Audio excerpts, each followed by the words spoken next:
বিসমিল্লাহির রহমানির রহিম। আমরা পেট্রো বাংলা যে সামনে 20 তারিখে এক্সাম হওয়ার কথা সেটার একটা সিরিজ আকারে ক্লাস কন্টিনিউ করছিলাম। তো সেই সিরিজের আমাদের আজকে তৃতীয় ক্লাস। আমরা প্রথম ক্লাসটা অলরেডি নিয়েছি। ওখানে আমরা কিছু চ্যাপ্টার কভার করেছিলাম পেট্রো বাংলাতে। সাধারণত যেই টপিক থেকে প্রশ্ন আসে ওই টপিকে বিগত যে কোশ্চেন গুলো ছিল আমরা স্মার্ট অ্যাপ্রোচে হ্যান্ডেল করেছিলাম।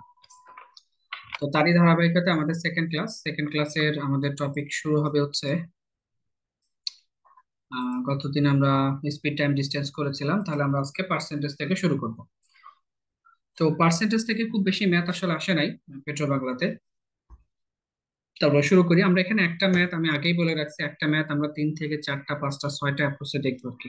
অনেকগুলো স্মার্ট অ্যাপ্রোচ আছে, ইজি কনসেপ্ট আছে, আবার গতানুগতিক যে কনসেপ্ট আছে, সব ভাবে দেখবে, একটু ধৈর্য ধরে দেখলে আমার মনে হয়। আর প্রথম থেকে শেষ পর্যন্ত থাকতে বলবে, এর কারণ হচ্ছে ম্যাথে যদি মজা পেতে হয় তাহলে টোটাল ক্লাসটা থাকতে হবে। অনেক স্মার্ট কনসেপ্ট আছে, শেষের দিকে মেনসুরেশন আছে, পরিমিতি ম্যাথটা আছে আর কি।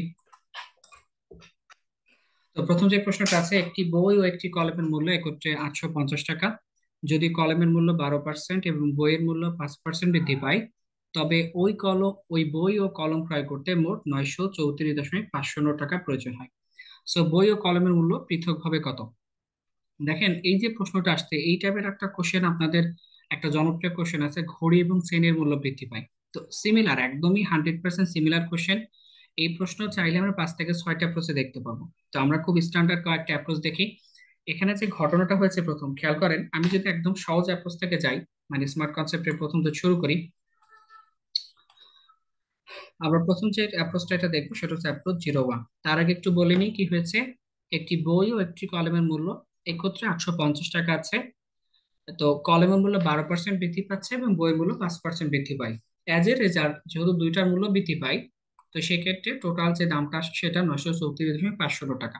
সো বই ও কলমের মূল্য পৃথকভাবে কত সেটা আমরা যদি এখানে অ্যাপ্রোচ 1 দেখি, আমরা এটা সবার প্রথমে applying rules of allegation apply করতে পারি। আচ্ছা, কলমটা তো আজকে উদাহরণ অ্যাপ্লাইং রুলস অফ এলিগেশন। এখন এখানে আপনি কোন এলিগেশনটা ইউজ করবেন? আপনি ক্রস এলিগেশন করতে পারেন, ফর্মুলা এলিগেশন করতে পারেন, আবার ওয়েটেড অ্যাভারেজ কনসেপ্টও করতে পারেন। তো আমি ক্রস এলিগেশনটা এখানে দেখাচ্ছি। খেয়াল করেন এখানে ঘটনাটা কি হয়েছে, এখানে এলিগেশন আমরা কেন করব। এখানে ইফেক্টটা দেখেন, প্রথম 12% একটা জিনিস বৃদ্ধি পেয়েছে, সেকেন্ড কেজে 5%-এর একটা জিনিস বৃদ্ধি পেয়েছে। অ্যাজ এ রেজাল্ট টোটাল ইফেক্টটা পড়ছে এর উপরে, সেটা কত? 934.550 টাকা হয়েছে। সো এলিগেশন ঠিক তখনই করা হয় যখন দুইটা ডিফারেন্ট ডিফারেন্ট ঘটনার পর একটা আলটিমেট রেজাল্ট আমাদের পড়ে বা একটা আলটিমেট ইফেক্ট হয়ে যায়। তাহলে আমরা যখন ক্রস এলিগেশন করি, প্রথমত এটা চাইলে অনেকভাবে করা যায়। আপনি যদি পার্সেন্টেজে ভাষা নিয়ে করতে চান সেটা করতে পারেন, আবার যদি সলিড টাকা নিয়ে করতে চান সেটাও করতে পারেন। তো আমরা প্রথম যেটা করব সেটা হচ্ছে, ধরে নিব এই পাশে আমাদের যে পেন আছে, এটা আমাদের পেনের পোর্শন ধরে নেন, আর এই পোর্শনে আমাদের বুকের পোর্শন ধরে নেন। সো 850 টাকার 12% বৃদ্ধি পেয়েছে, তাহলে সবার প্রথমে চিন্তা করব। আচ্ছা সরি, এটাই হয়ে গেছে। 850 টাকার 12% কত সেটা আমরা বের করবো, অর্থাৎ 12% অফ 850 টাকা কত সেটা বের করবো। তো এটা মুখে মুখে সহজে কিভাবে বের করা যায় দেখেন, আমি আপনাদের শিখিয়েছি যে কোনো কিছুর 1% যখন বের করতে হয় তখন সিম্পলি আমাদের ওইটার ডেসিমালটা 2 ঘর বামে আসে। আমি যদি কোনো কিছুর 1% বের করতে চাই, অর্থাৎ 850-এর যদি আমরা 1% বের করতে চাই, তাহলে এই 850-এর 1% হবে 8.5। তাহলে 8.5 যদি 1% হয়, তাহলে 12%-এর মান হবে সিম্পলি এইটা। তাহলে 8 12 96, এবং 0.5-এর সাথে 12 গুণ করলে আরো 6, তার মানে 102 টাকা। অর্থাৎ এখান থেকে পেনের ভ্যালু ধরা যায় 102 টাকার মতো বৃদ্ধি পেয়েছে। ফাইন। এরপর আমাদের বইয়ের মূল্য কি হচ্ছে? 5% বৃদ্ধি পেয়েছে। তাহলে 850-এর 5% সহজে কিভাবে বের করা যায়? আমি শিখিয়েছি কোনো কিছু 10% মানে ডেসিমালটা 1 ঘর বামে আসা, 1% মানে ডেসিমালটা 2 ঘর বামে আসা, আর 1%, 1% মানে ডেসিমালটা 2 ঘর বামে আসা, আর 10% মানে ডেসিমালটা 1 ঘর বামে আসা। অর্থাৎ আমি যদি বলি 850-এর 10% কত, তাহলে সিম্পলি আমরা বলে দিব ডেসিমালটা 1 ঘর বামে আসার ফলে সেটা কত হবে? 85 হয়ে যাবে। ফাইন। তাহলে আমরা টাকা নিয়ে কাজ করতে চাচ্ছি, এটাকে পার্সেন্টেজ কিভাবে করা যায় আমি একটু দেখাবো আর কি, তবে আগে টাকা নিয়ে ক্যালকুলেট করে নিই। তো ওভারঅল ইফেক্টটা কেমন খেয়াল করেন তো। পেন 102 টাকা বৃদ্ধি পেয়েছে, বুক 85 টাকা বৃদ্ধি পেয়েছে। ওভারঅল আমরা যদি বৃদ্ধিটা খেয়াল করি, তাহলে 934 থেকে 850 বিয়োগ করে দিব। তাহলে 934 থেকে 850 মানে 50, 30, 80, 84.5। তাহলে এখান থেকে 84.5 টাকা বৃদ্ধি পেয়েছে। তাহলে আমরা এখানে কি করলাম, রুলস অফ ভ্যালিডেশন অ্যাপ্লাই করলাম যে এটা 102 একটা ইফেক্ট, 85 আর একটা ইফেক্ট, এই দুইটার কম্বাইনিং ইফেক্ট হচ্ছে আমাদের 84.5। এখন আমরা ক্রস এলিকেট করতে চাই, ভুল করলাম কি কোথাও? আচ্ছা সরি সরি, একটা মিস্টেক আছে, আমাদের তো এখানে 5% বৃদ্ধি পেয়েছে, খেয়াল করেন। এখানে বলাই ছিল যে 850 টাকার উপরে 5% বৃদ্ধি পাবে, তো আমরা দেখলাম 10% মানে কত, 85, তাহলে 5% মানে কি তার অর্ধেক, এই জন্য এটা কত হবে, 42.5 হবে। খেয়াল করেন, 850-এর 10% মানে সেটা 85-কে রিপ্রেজেন্ট করে, কিন্তু আমার তো 10% দরকার না, আমার 5% দরকার, তার মানে তার অর্ধেক দরকার, অর্থাৎ 10%-এর অর্ধেক, সেটা আলটিমেটলি 5%-কে রিপ্রেজেন্ট করে, যেটা 42.5 আর কি। বোঝা, মানে এখানে একটু ক্যালকুলেশন মিস্টেক ছিল তাই আর কি। তো এখন যদি আমরা ক্যালকুলেশন করি, 42.5 থেকে 84.5 আমরা বিয়োগ করে দিব, তাহলে সেটা কত, 42। আর 102 থেকে 84.5 বিয়োগ করবো, মানে আলটিমেটলি কত আসে, 17 দশমিক, সিম্পল এখান থেকে আমাদের 5 থাকতেছে, তাই না? তো এটা যেহেতু ফ্র্যাকশনাল ভ্যালু আছে, আমরা এটাকে ইন্টিজারে কনভার্ট করে নিতে চাচ্ছি। আপনি চাইলে 2 দিয়ে গুণ করে নেন, 84 আর এখানে কত, 35। এরপরে আপনার যতটুকু সহজ ছোট করা যায় সেটাতে কনভার্ট করে ফেলি। তাহলে আমরা যদি এখানে 7 দিয়ে ক্যান্সেল করি, তাহলে 7 বনাম কত, 84, এবং 5 7 35। তাহলে খেয়াল করলে দেখা যায় যে পেনের যে প্রাইসটা সেটা আমাদের 12 অনুপাতে আছে, ডিস্ট্রিবিউট হয়েছে, এবং বুকের যে প্রাইসটা সেটা আমাদের 5 অনুপাতে ডিস্ট্রিবিউট হয়েছে। অর্থাৎ 12 আর 5 এই মিলে আমাদের মোট 17 অনুপাত এখানে ভ্যালু রয়েছে, কত টাকার ভিতরে, 850 টাকার ভিতরে। কি চেয়েছে, তারা চেয়েছে বই ও কলম। খেয়াল করেন, আমাদের মোট মূল্য 17 অনুপাত, এর মধ্যে 12 অনুপাত হচ্ছে কি, বই। কত টাকার ভিতরে আমরা ক্যালকুলেট করবো, 850 টাকার ভিতরে। সো এটা দেখা যায় 5 17 85, তার মানে এখানে কত, সিম্পলি 50। তার মানে 600 টাকা আসলে বই, কলমের দাম আসে। হ্যাঁ, কারণ কলমের দাম কিন্তু 12 অনুপাতে ছিল, তাহলে 600 টাকা যদি কলমের দাম আসে, টোটাল দাম ছিল কত, 850 টাকা।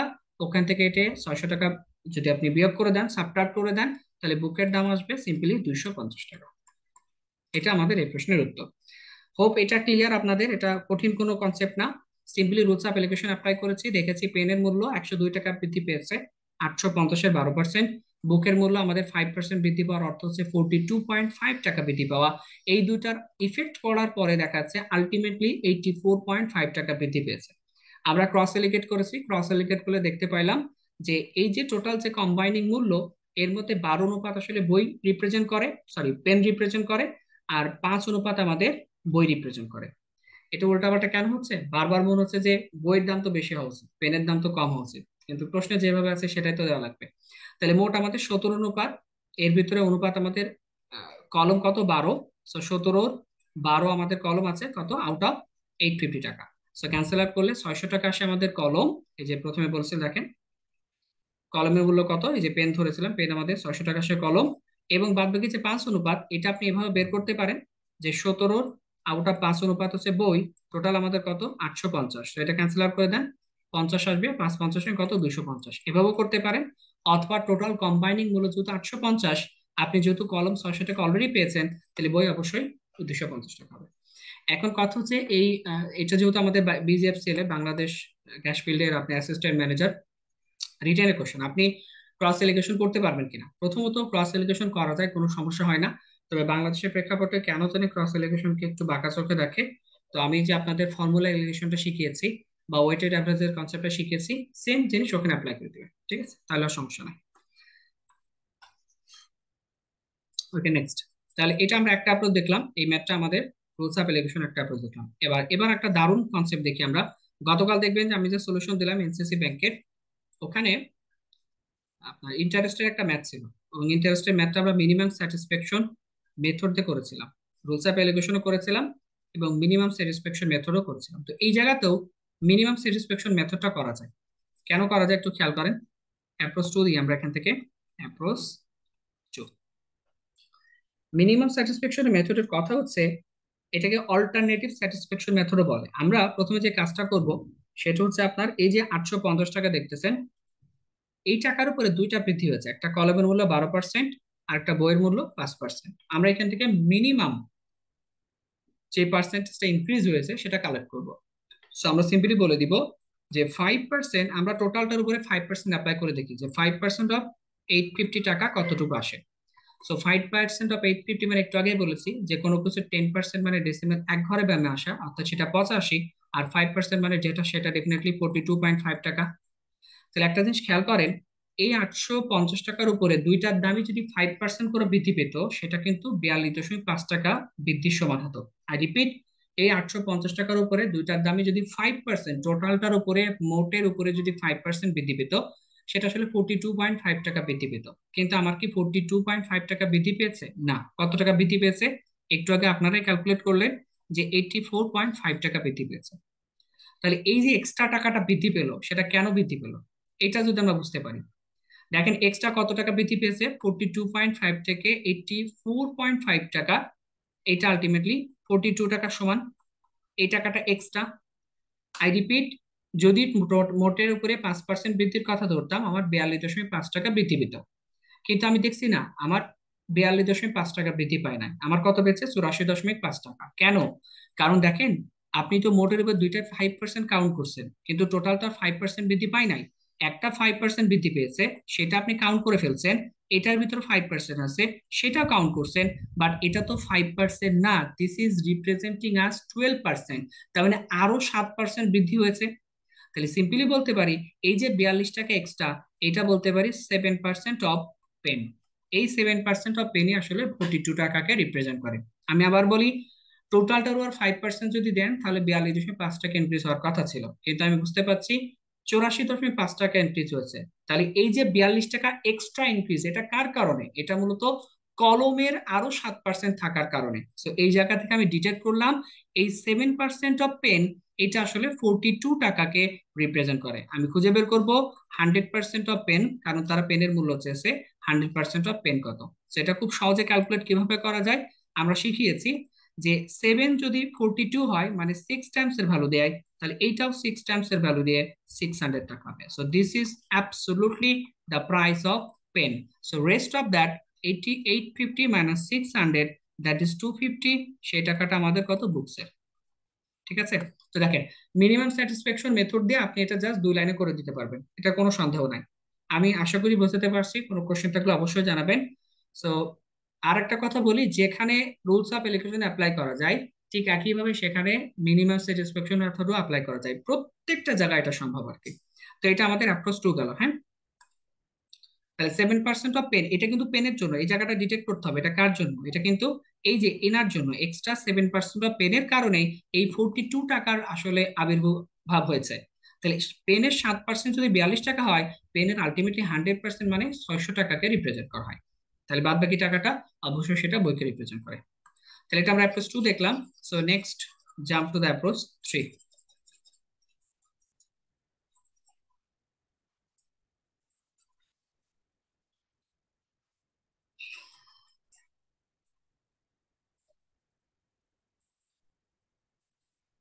খেয়াল করেন যে এই ম্যাথ যদি আমরা ইকুয়েশন ধরে করতে যেতাম, তাহলে কিভাবে কি করতাম? ইকুয়েশন ধরে করলেও এটাকে আমরা ইজিলি হ্যান্ডেল করতে পারতাম।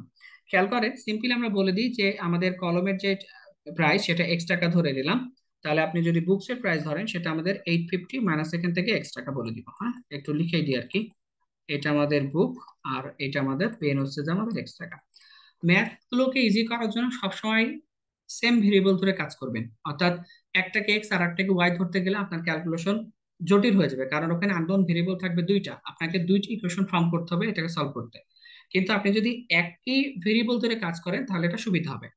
তো এই যে আমরা পেনের ভ্যালু কি ধরলাম? এক্স টাকা, এন্ড আমাদের বুকের ভ্যালু ধরলাম আমাদের 850 মাইনাস এক্স টাকা। অ্যাকর্ডিং টু দ্য কোশ্চেন, যে ঘটনাটা হয়েছে সেটা আমরা একটু দেখতে থাকি। বলা আছে যদি কলমের মূল্য 12% বৃদ্ধি পায় এবং পেনের মূল্য, সরি, বুকের মূল্য 5% বৃদ্ধি পায়, তাহলে কি ঘটনা হচ্ছে? আপনি যদি কয়েকটা ফরম্যাটে লিখতে পারবেন, আমি প্রত্যেকটাই দেখাই। ধরেন আমাদের পেনের মূল্য কত? এক্স। তারপর কি হচ্ছে? এক্স এর আমাদের আবার কি হচ্ছে? 12% বৃদ্ধি পেয়েছে। প্লাস বইয়ের মূল্য কত? 850 মাইনাস এক্স, প্লাস এখান থেকে এই 850 মাইনাস এক্স এর 5% বৃদ্ধি পেয়েছে। তাহলে খেয়াল করেন, এই যে একটু বৃদ্ধি এবং এই যে একটু বৃদ্ধি, অ্যাজ এ রেজাল্ট আপনার 934.50 টাকা দাঁড়িয়েছে 850 টাকা থেকে। এরপর আপনি ইকুয়েশনটা সলভ করবেন। এইটা একটা লেখার ফরম্যাট হতে পারে। অথবা আর একটা চিন্তা করতে পারি, দেখেন কোনো কিছু নিজের সবসময় 100% রিপ্রেজেন্ট করে। তাহলে 100% যদি আমি নিজে সিম্পলি থাকি, ওখান থেকে যদি কোনো কিছু 12% বৃদ্ধি পায়, তাহলে একবারে লেখা যায় 112% অফ এক্স প্লাস এখান থেকে 5% বৃদ্ধি মানে 105% অফ এই 850 মাইনাস এক্স ইজিক্যাল টু আপনার এই বৃদ্ধির পরে, অর্থাৎ 100 থেকে যে বিষয়টা 112 হলো পার্সেন্টেজের ভাষায়, 100 থেকে যে 105 হলো পার্সেন্টেজের ভাষায়, সেটার ইফেক্ট 934.50 গিয়ে দাঁড়িয়েছে। তো এইটাও আপনি আরেকটা ফরম্যাট, চাইলে এই ফরম্যাটেও সলভ করতে পারেন, চাইলে এই ফরম্যাটেও সলভ করতে পারেন, সেটা যেটা আপনার ইজি মনে হয়। আমি আরেকটা ফরম্যাট একটু দেখাই, খেয়াল করেন, দুটা ফরম্যাট গেল এটা সলভ করার। ইকুয়েশন আপনারা সলভ করেন, ইকুয়েশন তো আসলে সলভ করার কিছু নাই, শুধু ফরম্যাট দেখাই। আরেকটা ফরম্যাট যেটা হবে সেটা এরকম হতে পারে, খেয়াল করেন, আমি শুধু কতটুকু বৃদ্ধি পেয়েছে, শুধু ইনক্রিজ অ্যামাউন্টটা নিয়ে কাজ করতে চাই, আর কোনো কিছু না। তাহলে আমি ধরলাম এই যে এক্স, সেটা পেনের প্রাইস ছিল, এটা সিম্পলি 12% বৃদ্ধি পেয়েছে, ফাইন। এবং এই যে আমাদের বুকের প্রাইস ছিল, সেটা সিম্পলি আমাদের 5% বৃদ্ধি পেয়েছে। তো আমরা কি নিয়ে কাজ করছি দেখেন, শুধু কিন্তু বৃদ্ধির অ্যামাউন্টটুকু নিয়ে কাজ করছি, যে পেনের কতটুকু বৃদ্ধি পেয়েছে এবং বুকের কতটুকু বৃদ্ধি পেয়েছে সেটা আমরা দেখব। আমাদের মোট টাকা ছিল 850, ওখান থেকে বৃদ্ধির পরে 934.50 টাকা হয়, অর্থাৎ সিম্পলি আমাদের 84.50 টাকাতে পরিণত হয়। তো দেখেন, আগের গুলো থেকে আমি মনে করি এটা যদি ক্যালকুলেট করেন তাহলে আমার জন্য সুবিধা হবে। এটা 3 নাম্বার ফর্মেট, শুধু বৃদ্ধিটুক নিয়ে কাজ করবো, যে 850 থেকে সেটা 934.50 দাঁড়িয়েছে, তার মানে এই যে ইনক্রিজ হলো সেটা আসলে 84.50 টাকা। তো এটা 3 নাম্বার ফর্মেট, এটা করাটাই সুবিধা, যেটা আপনার ভালো লাগে এখান থেকে করতে পারেন। তো এখানে আমাদের অ্যাপ্রোচ 3 গুলো ইকুয়েশন আপনারা সলভ করিয়ে, এবার অ্যাপ্রোচ 4 আমি শুধু এক লাইন দেখাবো। যদি মানে চাকরি না পেতে চান আর কি, তাহলে অ্যাপ্রোচ 4 করবেন, এটা লেন্থি হয়ে যাবে, আমি শুধু আপনাদের দেখিয়ে দিচ্ছি। এরপরে আমরা পরে বেঁচে যাবেন শুনুন। তো দেখেন, এখান থেকে আমরা যদি অ্যাপ্রোচ 4 চিন্তা করি, আপনি বলে দিবেন যে let the price of pen be X, fine. পেনের প্রাইস কত, এক্স, এরপরে বুকের প্রাইস আপনি যদি ওয়াই ধরে নেন, এই একটা কথা গেল, এটা কিন্তু ঝামেলাযুক্ত। তো এক্স প্লাস ওয়াই, তারা প্রশ্নের ভাষায় কত বলছে, 850 টাকা। যেহেতু দুইটা ভেরিয়েবল ধরছেন, এখানে মাস্ট বি দুইটা ইকুয়েশন ছাড়া সলভ করা পসিবল না। তো এটাকে 1 নাম্বার ইকুয়েশন ধরেন। পরের ঘটনাটা একই রকম, যেভাবে লিখতে পারেন যে 110% অফ এক্স, সরি 110 না, এটা 112, 112% অফ এক্স প্লাস হচ্ছে আপনার কত, 105% of Y is equal to এখান থেকে 934.50 আসলো। অথবা এভাবে লিখতে পারতেন যে 12% of X plus 5% of Y is equal to 84.50, যেটা যে ফর্মেটে লিখতে মন চাই। এরপরে এখান থেকে একটা ইকুয়েশন পাবেন, এন্ড এই ইকুয়েশন আর এই ইকুয়েশন এই দুটাকে সলভ করলে এখান থেকে এক্স আর ওয়াই ভ্যালু ফাইন্ড আউট করা যাবে, and then you can find out the exact value of book and pen, which we have already find out. আমরা এগুলো যেগুলো অলরেডি বের করছি, সেটা হচ্ছে 600 টাকা, আমরা রুলস অফ এলিগেশন অ্যাপ্লাই করছি, এবং 250 টাকা সেটা আমাদের ছিল আর কি মিনিমাম স্যাটিসফ্যাকশন মেথডও। তো ঠিক আছে, আমরা এই প্রশ্ন এখানে শেষ করলাম। একটা প্রশ্ন এতদিনে শুধু এসেছিল প্রফিট লস এই পার্সেন্টেজে, আর কোনো কোশ্চেন আসে না। এরপর আমাদের চ্যাপ্টার হচ্ছে প্রফিট লস ডিসকাউন্ট। খেয়াল করেন, প্রশ্নে বলা হচ্ছে in a store the profit is 3 to 0% of the cost, if the cost increases by 25% but the selling price remains constant, approximately what percentage of the selling price is the profit. তো লাল কালিতে যেগুলো দেখতে পাচ্ছেন, বুঝতেই পাচ্ছেন এই question আসলে কতবার আসছে। প্রিমিয়ার ব্যাংক টিজিওতে আসছে, বাখরাবাদ গ্যাস ডিস্ট্রিবিউশন, প্রবাসী কল্যাণ ব্যাংকের সিনিয়র এক্সিকিউটিভ অফিসার, যমুনা ব্যাংকের পিওতে আসছে, হাউস বিল্ডিং এর সিনিয়র অফিসার, তিতাস গ্যাসে এই কিছুদিন আগে আপনার অ্যাসিস্ট্যান্ট ম্যানেজার আসছে। প্রত্যেকটা অলমোস্ট রিটেন ছিল, এবং এই প্রশ্ন কিন্তু আরো আসবে, কিন্তু সলিউশনটা খুব ইজি, একটু খেয়াল করবো। হ্যাঁ, দেখেন, একটা দোকানে the profit is 3 to 0% of the cost, cost যাই থাকুক না কেন, প্রফিট তার 320% হয় যখন সে বিক্রি করে। If the cost increases by 25%, ওই দোকানের ওই পণ্যটার আপনার কস্ট যদি 25% বৃদ্ধি পায়, কিন্তু সেলিং প্রাইসটা আগে যা ছিল এখনো তাই থাকবে, তাহলে প্রফিটটা আমাদের কত বের করতে হবে, সেটা কার সাথে তুলনা করে, সেলিং প্রাইসের সাথে তুলনা করে বের করতে হবে প্রফিটটা আসলে কত। অনেক ভাবে করা যায়, আমি প্রত্যেকটা অ্যাপ্রোচ বাই অ্যাপ্রোচ দেখাচ্ছি, খেয়াল করেন। 4 থেকে 5টা অ্যাপ্রোচে করবো আমরা এটা। অ্যাপ্রোচ 1 যদি চিন্তা করা যায়, যে আমরা সিপি প্রথমে ধরে নিলাম কত টাকা, 100 টাকা, মনে করেন ওই পণ্যের মূল্য 100 টাকা, তাহলে সেলিং প্রাইসটা কত হবে। সেলিং প্রাইসটা কিভাবে নির্ধারিত হয়, সেলিং প্রাইসটা নির্ধারিত হয় কস্ট প্রাইসের উপরে, হয় লাভ হবে অথবা লস হবে। তো সিম্পলি বলা যায় কস্ট প্রাইস যা ছিল তার 320 টাকা আরো যুক্ত হয়ে আমাদের সেলিং প্রাইসটা নির্ধারিত হয়েছে, যেহেতু প্রফিট করছে 320% কস্ট প্রাইসের। তো এখন কস্ট প্রাইস টু যদি খেয়াল করেন, যে কস্ট প্রাইস টু যদি চিন্তা করি, আমাদের কস্ট প্রাইস বৃদ্ধি পেয়েছে 25%, অর্থাৎ সেটা 100 থেকে 125 টাকাতে পরিণত হয়েছে। সেলিং প্রাইস কি বৃদ্ধি পেয়েছে? না, সেলিং প্রাইস রিমেইনস সেম। তো সেলিং প্রাইস আমাদের আগেও 420 টাকা ছিল, এখনো 420 টাকা আছে। এখন কাজ কি? এখন খেয়াল করেন, আমাদের রিকোয়ার্ড পার্সেন্টেজটা বের করতে হবে কার সাপেক্ষে? What percent of the selling price is the profit. তো এই প্রফিটটা সেলিং প্রাইসের কত অংশ সেটা আমাকে বের করে দেখতে হবে, এটাই, তাছাড়া আমাদের এখান থেকে কিছু না। বুঝছি এই পর্যন্ত? কোনো কোশ্চেন থাকলে কাইন্ডলি বলিয়েন, হ্যাঁ, কোনো কোশ্চেন থাকলে বলিয়েন। তো দেখেন, কস্ট প্রাইসটা যেটা হচ্ছে 125, সেলিং প্রাইসটা কত? 420। তাহলে এখান থেকে আপনি সাবট্রাক্ট করে দেন, তাহলে হবে সুবিধা।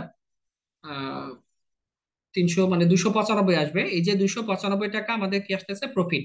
এই প্রফিটটা কার সাথে তুলনা করতে হবে? সেলিং প্রাইসের সাথে। সেটা কত? 420। সো এটা যদি আমরা ক্যালকুলেশন করি তাহলে এখান থেকে উত্তর চলে আসবে। আই রিপিট, আমাদের এখান থেকে প্রফিটটা দেখতে হবে। তাহলে প্রফিট হচ্ছে, এই যে বলা আছে কস্ট প্রাইস কত? 25% বৃদ্ধি পেয়েছে। তাহলে কস্ট প্রাইস 25% বৃদ্ধি পাওয়ার পরে আপনার প্রফিটটা কিন্তু 295 টাকা হয়ে গেছে 320 টাকা থেকে। সেলিং প্রাইস যেহেতু আগেরটা আছে 420 টাকা আছে, তো প্রশ্নে জানতে চাইছে এই যে প্রফিটটা, সেটা সেলিং প্রাইসের কত পার্ট। সেটা ক্যালকুলেট করলে আসলে হয়ে যাবে, আহ এটা আসলে ক্যালকুলেট করা লাগবে। এটা 2950-কে 42 দিয়ে ভাগ করবেন, এটা খুব পপুলার ম্যাথ। এটা 4 7 28 মানে 70 পয়েন্ট সামথিং আসবে। হ্যাঁ, 4 7 28, হ্যাঁ 70 পয়েন্ট সামথিং, 8% উত্তর অ্যাপ্রক্সিমেটলি আসবে। যেহেতু ক্যালকুলেটর ইউজেবল না, অ্যাপ্রক্সিমেটলি মানে লিখে দিবেন 70 পয়েন্ট সামথিং আসবে। এটা আমাদের অ্যাপ্রোচ ওয়ান গেল, বেসিক অ্যাপ্রোচ একদম।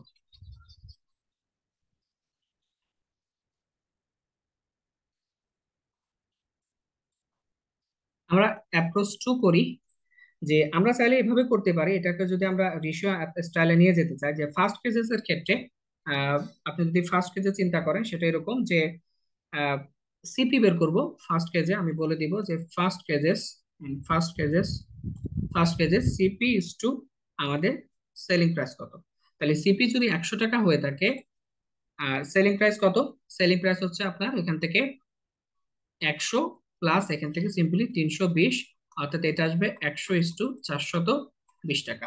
সেকেন্ড কেসে যদি আমরা খেয়াল করি, এটা অবশ্য প্রথম অ্যাপ্রোচের মতোই, সিপি টু এসপি যদি খেয়াল করি, যে সেকেন্ড কেসে এই 100 থেকে এটা বৃদ্ধি পেয়ে, অর্থাৎ 25% বৃদ্ধি পেয়ে 125-এ পরিণত হয়। ফাইন, কিন্তু সেলিং প্রাইসটা স্টিল নাও 420-এই থেকে যায়। তো প্রফিটটা এখান থেকে কত? প্রফিটটা এখানে সিম্পলি 295 টাকা প্রফিট। বা এটা এভাবে না করে, যেহেতু একটা ডিফারেন্ট অ্যাপ্রোচ দিলাম, এভাবে চিন্তা করতে পারেন। খেয়াল করেন যে উম, আচ্ছা, এটা ওভাবে বের করা যায় যে 295 টাকা আমাদের কত প্রফিট আসলো, আর সেটা কত? 420 টাকাতে। তাহলে এটা 100% কনভার্ট করলে হয়ে যায়। অথবা এটা ভাবে চিন্তা করা যায় যে, যেহেতু শতকরাতে বের করতে বলছে, তো এভাবে চিন্তা করতে পারেন যে 420 টাকা যখন সেলিং প্রাইস, তখন প্রফিট হচ্ছে কত? 295 টাকা। আই রিপিট, 420 টাকা যখন সেলিং প্রাইস, তখন প্রফিট কত? 295। আমার তো পার্সেন্টেজে বের করা লাগবে। তাহলে সিম্পলি 100 টাকা যখন আমাদের ইয়ে আসবে, তখন আমাদের প্রফিটটা কত। তো এভাবেও চাইলে আমরা ক্যালকুলেট করতে পারি যে 420 যখন সেলিং প্রাইস, প্রফিট তখন 295।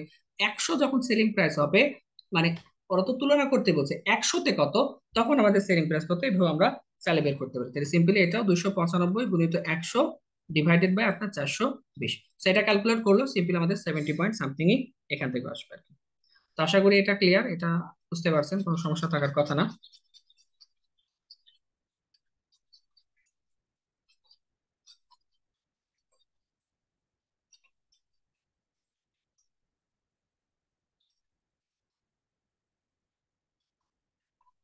তো ঠিক আছে, এটা আমরা এভাবে করলাম, এই দুইটা অবস্থায় রাখলাম। কোনো সমস্যা থাকলে জানিয়ে নেক্সট কোশ্চেনে যাচ্ছি। যদি তালিকা মূল্যে বিক্রি করলে একজন কম্পিউটার, প্রফিট আছে সেকেন্ড ম্যাথ, যদি তালিকা মূল্যে বিক্রি করলে একজন কম্পিউটার বিক্রেতার 2 to 5% লাভ হয়, তবে তালিকা মূল্যের উপর সর্বোচ্চ কত হারে ছাড় দিলে ওই বিক্রেতার কোনো লাভ কিংবা ক্ষতি কোনো কিছুই হবে না। 12 দিকে কোশ্চেন। দেখেন, আমরা যখন আপনার যে প্রফিট লস ডিসকাউন্টের ম্যাথ করেছিলাম, প্রফিট লস চ্যাপ্টারে দেখবেন ডিসকাউন্টের ম্যাথ করেছিলাম, ঠিক ওই ম্যাথগুলো, এছাড়া কিছুই না। আপনি সিম্পলি চিন্তা করেন তালিকা মূল্যে বিক্রি করলে একজন বিক্রেতার 2 to 5% মতো প্রফিট হয়। তবে তালিকা মূল্যের উপর সর্বোচ্চ কত ছাড় দিলে, অর্থাৎ একটা তালিকা মূল্য ছিল, সেখান থেকে সে একটা সার্টেন অ্যামাউন্টে বিক্রি করছে, এতে তার 2 to 5% মতো প্রফিট হয়েছে। তালিকা মূল্যের উপর সর্বোচ্চ কত ছাড় দিলে এমন ভাবে আপনি ছাড়টা দিবেন যেন আপনার প্রফিট লস কোনো কিছুই এখানে না হয়। তো এটা অনেকভাবে করা যায়। আমরা যদি প্রথম অ্যাপ্রোচ 1 দেখি, খেয়াল করেন আমি এমপিসিপি দিয়ে করেছিলাম, যে আমাদের তালিকা মূল্য যা আছে সেটাকে আমরা মার্কেট প্রাইস এমপি ধরে নিলাম। তো 100% অফ মার্কেট প্রাইসে আপনি যখন বিক্রি করেন, আই রিপিট, তালিকা মূল্যে যখন বিক্রি করে দেন, ওই ওই পণ্যটার গায়ে যা লেখা আছে সেটাতে যখন আপনি বিক্রি করে দেন, তখন আপনার সিপির উপরে আপনার কি 225% অর্থাৎ 325%-এর মতো প্রফিট হয়। বুঝছেন ঘটনাটা? খেয়াল করেন, সিপি তো অলরেডি 100 আছে, তো তার উপর 2 to 5% প্রফিট করা মানে কি 325%-এর বিষয়টা বিক্রি করে দেওয়া। আই রিপিট, যখন আপনি তালিকা মূল্যে বিষয়টা বিক্রি করে দিবেন তখন আপনার প্রফিট হয় কেমন? ক্রয় মূল্য যা ছিল তার উপরে আমাদের 225%, ক্রয় মূল্য যা ছিল তার উপর্যুপরি 225%-এর মতো প্রফিট হয়। তাহলে 100% অফ এমপি অর্থাৎ মার্কেট প্রাইস যা ছিল তাইতেই যখন বিক্রি করে দিব, তখন আমাদের কস্ট প্রাইসের উপরে 225%-এর মতো প্রফিট হওয়ার অর্থ হচ্ছে সেটা 325% অফ সিপিতে বিক্রি করে দেওয়া। এখন আমরা খেয়াল করি, যে আমি এটাকে বোঝার সুবিধার্থে টুলটার উলট পালট করে নিচ্ছি একটু, যে 325% অফ সিপিতে যখন আপনি বিক্রি করেন, এর অর্থ তখন আপনি মার্কেট প্রাইসে বিক্রি করে দিয়েছিলেন। ফাইন। কি চাচ্ছি? এখন চাচ্ছি 100% অফ সিপি। 100% অফ সিপি মানে কি? খেয়াল করেন, ক্রয় মূল্য কিন্তু 100% ছিল, সিপি সবসময় কত থাকে? 100% থাকে।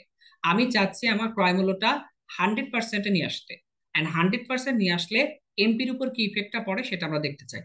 কারণ এটা যখনই ক্রয় মূল্য নিয়ে আসবেন, ওরা বলেই দিয়েছে কোনো লাভও হবে না কিংবা কোনো ক্ষতিও হবে না, তার মানে 100% অফ সিপিতে ব্যাক করতে হবে। তাহলে এখানে ক্যালকুলেট করি, 100 গুণিত এখান থেকে 100 ডিভাইডেড বাই কত? 3 to 5 আর কি। তাহলে 100 10,000, 10,000-কে 325 দিয়ে ক্যালকুলেট করার অর্থ হচ্ছে 30, 33, 390, তারপরে 30 পয়েন্ট সামথিং এর কাছাকাছি আসবে। এটা এখন ক্যালকুলেট করছি না, খেয়াল করবেন 30 কাছাকাছি একটা ভ্যালু আমাদের আসবে। সো কমিশনটা কত খেয়াল করি, কমিশনটা কত? এটা of MP, of MP. So commission যদি খেয়াল করি আমরা, আমি বোঝাই দিচ্ছি, না সমস্যা নাই। সো কমিশন যদি খেয়াল করি, 100% অফ সিপিতে যখন আনবেন অর্থাৎ ক্রয় মূল্য যখন আনবেন, তখন আপনার লাভ ক্ষতি কোনো কিছুই হবে না, তখন আপনাকে 30%-এর কাছাকাছি অফ এমপি ছাড় দিতে হবে। আই রিপিট, মার্কেট প্রাইসের আপনি যদি 100% অফ সিপিতে আনতে চান, তাহলে মার্কেট প্রাইসের উপর 30%-এর মতো ছাড় দিতে হবে। যেখানে মার্কেট প্রাইস ছিল 100, ওখান থেকে 30 বিয়োগ করলে মোটামুটি 70%-এর মতো আপনাকে সেল করতে হচ্ছে। 70%-ও যদি আপনি এটাকে বিক্রি করে দেন, তাহলে to get no loss no profit. এটা আমাদের একটা অ্যাপ্রোচ গেল, অর্থাৎ আপনি সিপি এমপি যে অ্যাপ্রোচটা আমি শিখিয়েছি সেখান থেকে। আচ্ছা, সেকেন্ড আমরা আর একটা বিষয় একটু দেখাই, খেয়াল করুন। আজকে আসলে আলোচনাগুলো খুব লেন্থি হয়ে গেছে। আমরা যদি অ্যাপ্রোচ 2 দেখি, অ্যাপ্রোচ 2 একদম সহজ করে যদি চিন্তা করি, যে সিপি কত টাকা? 100 টাকা। ফাইন। সেলিং প্রাইসটা কত হবে? 100 প্লাস এখান থেকে আপনার 2 to 5, 100 প্লাস এখান থেকে 2 to 5, তার মানে এখান থেকে 325 টাকা আমাদের সেলিং প্রাইস। ফাইন। কি করতে চান আপনি? এই কস্ট প্রাইসে ব্যাক করতে চান, তার মানে কি আপনার কস্ট প্রাইসে ব্যাক করতে হলে আপনাকে এমন পরিমাণে ছাড় দিতে হবে, মানে 225 টাকা ছাড় দিতে হচ্ছে। তো এই 225 টাকা ছাড় দিচ্ছেন কার উপরে? 325 টাকার উপরে 225 টাকা ছাড় দিচ্ছেন। বুঝতে পারছি? সিপি 100 টাকা ছিল, ওখান থেকে সেলিং প্রাইসটা আমাদের আসছে 325 টাকা, সেলিং প্রাইসটা 325 টাকাতে আসছে। সো আপনার যদি লাভ ক্ষতি কোনো কিছু না করতে হয়, তাহলে 225 টাকা পরিমাণ ছাড় দিয়ে দিতে হবে। তো এটা কত? 325-এ ছাড় হবে 225, তাহলে 100-তে কত ছাড় হবে সেটা এখান থেকে বের করে দিলে সিম্পলি হয়ে যায়। এটা আমাদের অ্যাপ্রোচ 2। এটা আমরা আরেকভাবে হতে পারি, আমরা একটু ডিফারেন্ট ভাবে হওয়ার চিন্তা করছি। খেয়াল করেন যে ফ্রাকশনাল মেথড কিভাবে করা যায়। অ্যাপ্রোচ 3 যদি চিন্তা করি, যে at 2 to 5% profit, at 2 to 5% profit, একটা জিনিস 225% প্রফিটের ঘটনাটা কেমন দাঁড়ায়? যদি কোনো কিছুর উপর 225% প্রফিট করেন, এর অর্থ ক্রয় মূল্য যদি 100 হয়, প্রফিট করার পর সেটা 100 প্লাস 225 মানে 325 টাকাতে পরিণত হয়। আই রিপিট, কোনো কিছুর উপরে 2 to 5% প্রফিট করার অর্থ হচ্ছে 100 টাকার বিষয়টা আরো 225 টাকা বৃদ্ধি পেয়ে যদি ক্রয় মূল্য 100 ছিল, সেটা 325 টাকাতে পরিণত হয়। তাহলে সিম্পলি আমরা যদি ক্যান্সেল আউট করি, 25 দিয়ে ক্যান্সেল আউট করলে 4, 25 দিয়ে ক্যান্সেল আউট করলে আপনার কত আসবে? 13 আসবে। অর্থাৎ সিম্পলি এটা থাকে 13/4। এখন এই জায়গাতে খুব সুন্দর করে বের করে না যায়, দেখেন ক্রয় মূল্য কয় টাকা বললাম? 4 টাকা। ক্রয় মূল্য 100 টাকা ছিল, প্রফিট করার পরে সেটা 325 টাকায় বিক্রি করেছেন, তো সেটাকে ছোট করেছি। তাহলে ক্রয় মূল্য যদি 4 টাকা হয়, ক্রয় মূল্য 100 ছিল, 25% আপনার প্রফিট, 225% প্রফিট করার পরে সেটা 325 টাকায় বিক্রি করে দিয়েছেন। তাহলে ওই ঘটনাকে এভাবে বলা যায়, ক্রয় মূল্য যদি 4 টাকা থাকে, তাহলে মার্কেট প্রাইস আমাদের সিম্পলি বা সেলিং প্রাইস আমাদের সিম্পলি 13 টাকা। তাহলে প্রফিট এখানে কত টাকা আসবে? 13 থেকে 4 টাকা বিয়োগ করলে প্রফিট আমাদের 9 টাকা আসে। তো এই যে 9 টাকাটা প্রফিট, এই যে 9 টাকা প্রফিট, সেটা মার্কেট প্রাইসের কত অংশ সেটা আমরা দেখতে চাই। তাহলে 9/13 এখানে যদি 100 করে দেন, তাহলে এটাও সিম্পলি 13 7 91, মানে এটাও সিম্পলি 70%-এর মতো আসবে। অর্থাৎ 70% ছাড় দিলে কোনো সমস্যা নাই, আপনি আবার সিপিতে এখান থেকে ব্যাক করতে পারছেন। আগের মেথড গুলো বুঝতে পারলে সুবিধা। এটাও যদি চিন্তা করতে পারেন একই কথা, যে আমাকে যদি এই মার্কেট প্রাইস থেকে 4 টাকাতে ফেরত আসতে হবে, তাহলে প্রফিটটা বাদ দেওয়া দরকার। কত প্রফিট বাদ দিব? 9 টাকা বাদ দিব। সেটা আউট অফ কত টাকা? 13 টাকা আর কি। তাহলে এটা 70%-এর মতো উত্তর। এই মেথড গুলো আসলে আপনাদের তখনই সুবিধা হবে যেহেতু আমি আগে করিয়েছি এগুলো, যাদের আর কি তাদের বুঝতে একটু বেশি সুবিধা হবে, নাহলে ওনাদের একটু হলেও আর কি কষ্ট হতে পারে, স্বাভাবিক, যেহেতু এগুলো সবই করানো। ওকে, নেক্সট কোশ্চেন আমাদের ওয়ার্ক অ্যান্ড টাইমের একটা কোশ্চেন আছে, একটা কোশ্চেন এই পর্যন্ত আসছে যে if Arif can do a work in 4.50 hours and Jamal can do this work in 3 hours, if they got total taka 450, then what amount Jamal gets. একটা জিনিস খেয়াল করবেন, আরিফ এবং জামালের মধ্যে যে যত বেশি কাজ করবে সে কিন্তু তত টাকা পাবে আর কি। অর্থাৎ টাকাটা ডিস্ট্রিবিউট হবে মূলত তারা কিভাবে কাজ করছে সেটার উপর ডিপেন্ড করে। তাহলে খেয়াল করে আমরা এখানে এফিসিয়েন্সি কনসেপ্ট ইউজ করে দেবো ডেফিনেটলি, যে একটা কাজ আরিফ 4.50 আওয়ারে করে, ঠিক ওই কাজটাই আমাদের জামাল করে কত ঘন্টায়? 3 ঘন্টায়। ওকে ফাইন, তাহলে এফিসিয়েন্সি যদি বের করে ফেলি, আরিফ ইস টু জামাল 3:4.5, এটা আমরা একটু ফ্রাকশনাল ভ্যালু থেকে ইন্টিজারে নিতে চাচ্ছি, তাহলে এখানে ক্যালকুলেশন করলে 6 কত 9, আরো ক্যান্সেল করলে 2 কত 3। অর্থাৎ যার এফিসিয়েন্সি বা যার কর্মদক্ষতা যত, ঠিক সে অনুপাতে সে টাকা পাবে। তাহলে সিম্পলি দেখা যায় আরিফের এফিসিয়েন্সি 2 এন্ড জামালের এফিসিয়েন্সি হচ্ছে 3। কি বলা আছে? জামাল কত টাকা পাবে। সো ডেফিনেটলি আমরা বলে দিব যে জামাল গেটস বা জামাল পাবে টোটাল টাকা 450। এই 450 ডিস্ট্রিবিউট হবে 2 আর 3, 5 অনুপাতে, এবং তার মধ্যে জামাল বিলং করে 3 অনুপাতের টাকা। সো এটা ক্যান্সেল করে 90, তাহলে 3×9 = 27, মানে 270 টাকা আমাদের পাবে হচ্ছে Jamal. Next one, overlapping set. Overlapping সেটে যে কোশ্চেন বলা হয়েছে, among 120 students of a class numbered 1 to 120 all, even numbered students opt for Bangla, whose numbers are divisible by 5 opt for English, and those whose numbers are divisible by 7 opt for math. So how many opt for none of these three subjects? দেখেন এই question Sundarban gas এবং mercantile bank এবং সিলেট গ্যাসও আসছে। আচ্ছা, একটা কথা বলে নি, সেটা হচ্ছে যে এই কোশ্চেন গুলো আরো অনেক প্রতিষ্ঠানে আসছে, তো সবগুলো তার নাম্বার এখানে তোলার সুযোগ হয় না, যতগুলো তুলতে পারছি এখানে তুলে দিয়েছি। তো আর এখান থেকে এই টাইপের প্রশ্নগুলো আবার পরবর্তীতে আসবে। সো যখন দেখবেন এটা একদম যেন কনসেপ্টটা ক্লিয়ার থাকে, সেটা একটু খেয়াল করবেন। এটা আমাদের ওভারল্যাপিং সেটের একটা খুব গুরুত্বপূর্ণ কোশ্চেন। বলা আছে যে 120 জন ছাত্রছাত্রীর মধ্যে এই যে 1 থেকে 20 পর্যন্ত সিরিয়াল, তো এর মধ্যে যাদের ইভেন নাম্বার স্টুডেন্ট, অর্থাৎ 2 4 6 8, এরপরে হচ্ছে 10, ইভেন নাম্বার যারা পড়ছে সেই সংখ্যক স্টুডেন্ট আমাকে আমরা বাংলা নিয়েছি। এরপরে এই 120-এর মধ্যে যারা 5 দিয়ে ভাগ করা যায় যাদের নাম্বারটা, তারা সিম্পলি ইংলিশ নিয়েছে। 7 দিয়ে যখন ভাগ করা যায় তারা সেই সংখ্যক আমাদের ম্যাথ নিয়েছে। তো এখান থেকে দেখতে হবে যে 3টা সাবজেক্টে একটাও নাই নাই এরকম স্টুডেন্টের সংখ্যা কত, সেটা ফাইন্ড আউট করতে হবে। তাহলে খেয়াল করে এখান থেকে এটা আমরা ভেন ডায়াগ্রাম করে করতে পারি। আবার ওভারল্যাপিং সেটের যেই ফর্মুলা আমি শিখেছি, যে sum of 2 group overlapping, 3 group overlapping, যে কনসেপ্ট আমি শিখেছি সেভাবে করতে পারি। তো সিম্পলি খেয়াল করে দেখা যায় যে টোটাল কত এখান থেকে 120। আমরা এখান থেকে দেখে নিব যে বাংলা কতজন নিয়েছে। বাংলা নিয়েছে টোটাল স্টুডেন্ট কত, টোটাল আমাদের 120, এর মধ্যে আমাদের যাদের সিরিয়াল ইভেন আর কি, তাহলে তারা নিয়েছে বাংলা, অর্থাৎ বাংলা নিয়েছে সিম্পলি 60 জন। প্লাস ইংলিশ নিয়ে কতজন? ইংলিশ নিয়েছে এই 120-কে যখন 5 দিয়ে ভাগ করব, অর্থাৎ 24 জন নিয়েছে সিম্পলি আমাদের ইংলিশ, প্লাস এই 120-কে আমরা যখন বলে দিয়েছে 7 দিয়ে যাদের নাম্বারটা। সো নেক্সট সেশন, আমাদের প্রথম সেশনের সময় শেষ হয়ে গেছিল। তাহলে খেয়াল করে দেখা যায়, আমরা যদি বাংলা দেখি, তাহলে বাংলাতে কত ইভেন্ট সংখ্যক স্টুডেন্ট, অর্থাৎ 60 জন নিয়েছে, অর্থাৎ ইভেন্ট নাম্বার দিয়ে ভাগ করলে। এরপরে আপনার ইংলিশে আলটিমেটলি আমরা দেখলাম 120-কে 5 দিয়ে ভাগ করলে বলা আছে ডিভিজিবল বাই 5। এই যে 120 পর্যন্ত শিক্ষার্থী আছে, তাদেরকে যখন আপনি 5 দিয়ে ভাগ করবেন তখন সেটা আপনার 24 দিয়েছে।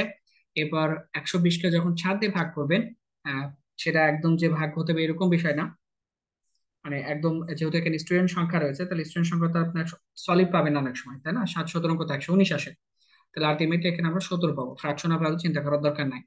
ফর্মুলাটা কি খেয়াল আছে? ফর্মুলাটা হচ্ছে, বলা আছে অল সিঙ্গেল, তাহলে অল সিঙ্গেল হচ্ছে এই যে তিনটা, এই প্রশ্ন আসলো, all single minus sum of two group overlaps. ফর্মুলাটা ছিল minus sum of two group overlaps plus all three plus none. তাহলে sum of two group overlaps কিভাবে বের করবো সেটা কিন্তু খেয়াল করি। অর্থাৎ sum of two groups overlap বলতে মূলত বোঝানো হচ্ছে যে এখানে কতজন শিক্ষার্থী বাংলা এবং ইংলিশ নিয়েছে, ইংলিশ এবং এখান থেকে আমাদের ম্যাথ নিয়েছে, এবং ম্যাথ এবং বাংলা নিয়েছে, সেটা আমাকে ফাইন্ড আউট করতে হবে। তাহলে সিম্পলি আমরা এটা কিভাবে ফাইন্ড আউট করতে পারি? আমরা প্রথমে দেখবো যে বাংলা এবং এখান থেকে আমাদের ইংলিশ কতজন নিয়েছে।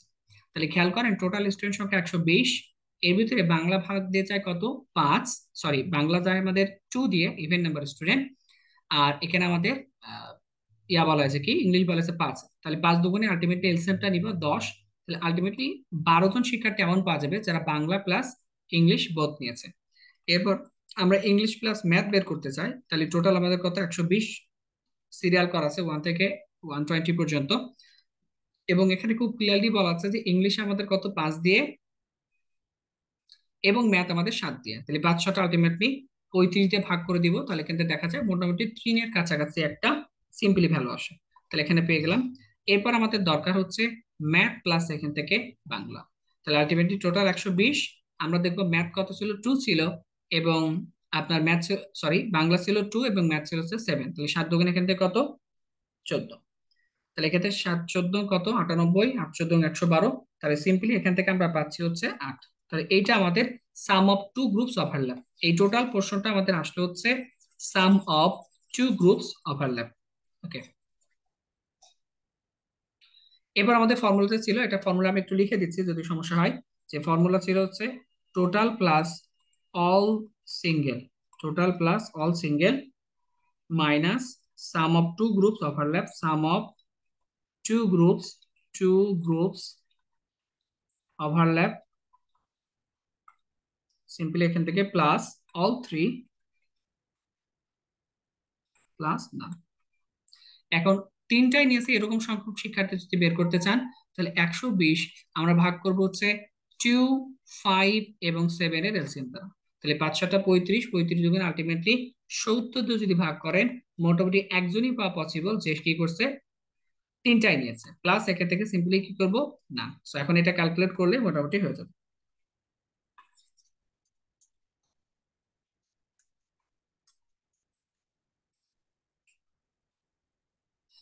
তার মানে এখান থেকে কত পাচ্ছি? এখান থেকে পাচ্ছি 120, এখান থেকে 60,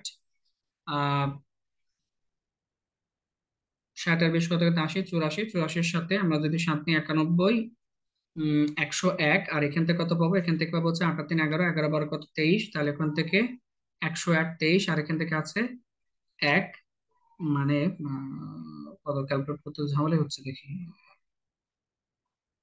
91, 92, 92 থেকে এখান থেকে আমরা 8 আর 3 11, 23, তার মানে 11 12 23, 23 থেকে 102, তাই না? তাহলে এখান থেকে 79, জি।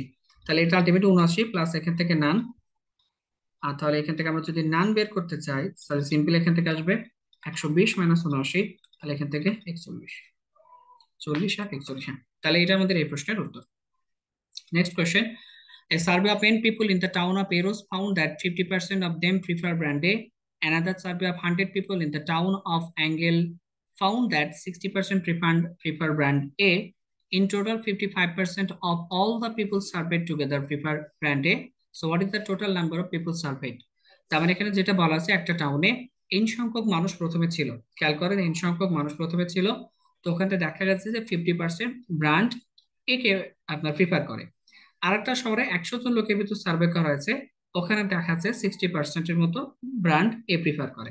তো ওভারঅল দেখা যাচ্ছে 55%-এর মতো আপনার ব্র্যান্ড এ প্রিফার করে। তাহলে টোটাল নাম্বার অফ পিপুল কত?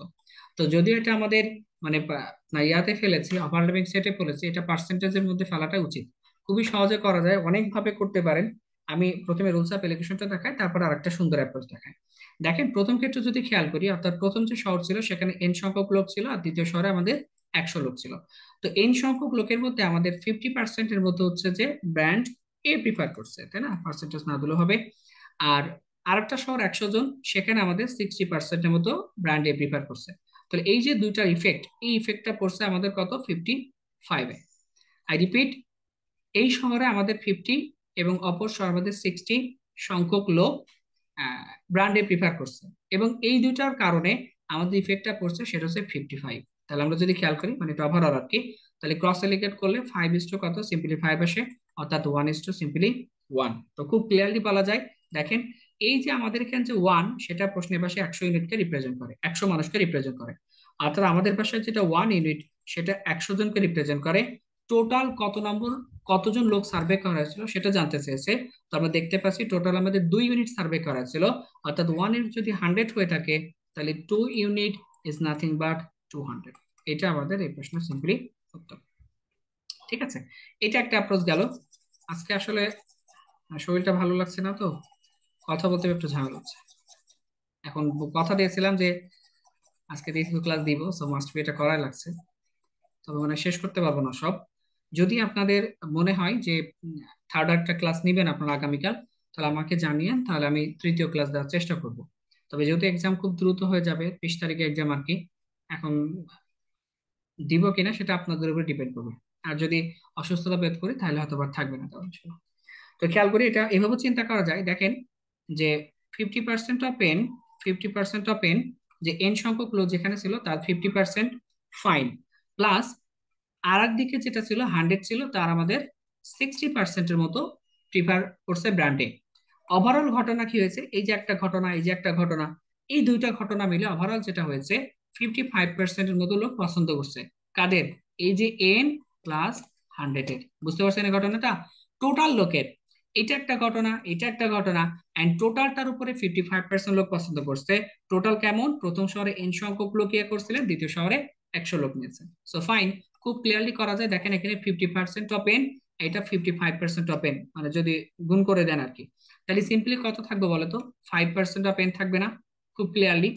আর 60%-অফ 100 মানে কি 60, আর এখানে 50%-অফ 100 মানে কি 55। তাহলে 60 থেকে 55 বাদ দিলে ইজ অ্যাবসলিউটলি 5।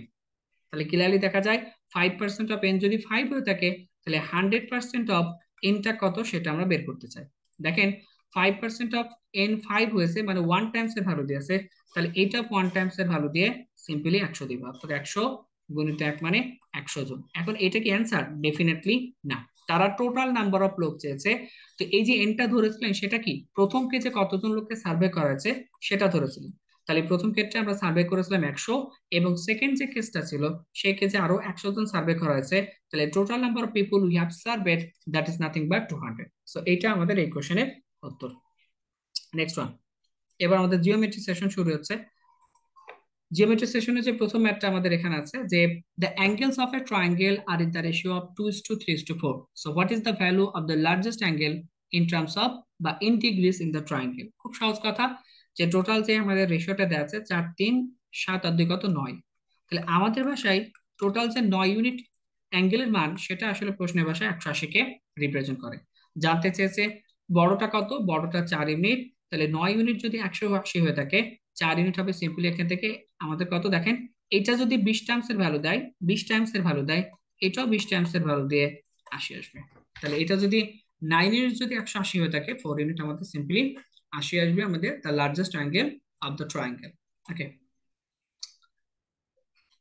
650 টাকা যে হার সুদে 4 বছরের সুদে আসলে 806 টাকা হয়, ওই একই হার সুদে কত টাকা 5 বছরের সুদে আসলে 1040 টাকা হবে? তো মেইনলি কথা হচ্ছে যে সুদের ম্যাথ সাধারণত আসলে গ্যাস চ্যাপ্টার আসার কথা না, খুব কম আর কি। তো একটা মাত্র কোশ্চেনে এখানে আসছে আর কি। তো এটা আমরা মুখে মুখে করতে পারবো। একটু খেয়াল করেন ঘটনাটা কি, যে 650 টাকা রেখেছেন, 4 বছরের সুদে সেটা 806 টাকা হয়েছে যে হারে। তাহলে বোঝা যাচ্ছে পরে আপনাকে যে ক্যালকুলেট করতে হবে ওখানে হারটা বের করা লাগবে। তো সুদের হার আমরা সহজে মুখে মুখে কিভাবে বের করতে পারি, খেয়াল করেন। এই যে আর যেটা, সেটার ডেফিনেশন কি জানেন? ডেফিনেশন হচ্ছে 100 টাকার 1 বছরের যে সুদ হয়, 100 টাকার 1 বছরের যে সুদ হয়ে থাকে সেটাকে আসলে আর বলা হয় থাকে। তাহলে আপনি যদি কখনো মুখোমুখি আর বের করতে চান তাহলে দেখবেন 100 টাকার 1 বছরের সুদ কত। 650 টাকা রেখেছিলেন, 4 বছরে সেটা 806 টাকা হয়েছে। তাহলে কয় টাকা বৃদ্ধি পেয়েছে? 50 56, মানে 156 টাকা সুদ হয়েছে। সেটা কত টাকার, মানে সেটা কত বছরে? 4 বছরে। তাহলে সিম্পলি খেয়াল করেন, 4 4 16, মানে 4 কে 40 দিয়ে গুণ করলে 160 হয়, তাহলে আলটিমেটলি 39 টাকা আসবে।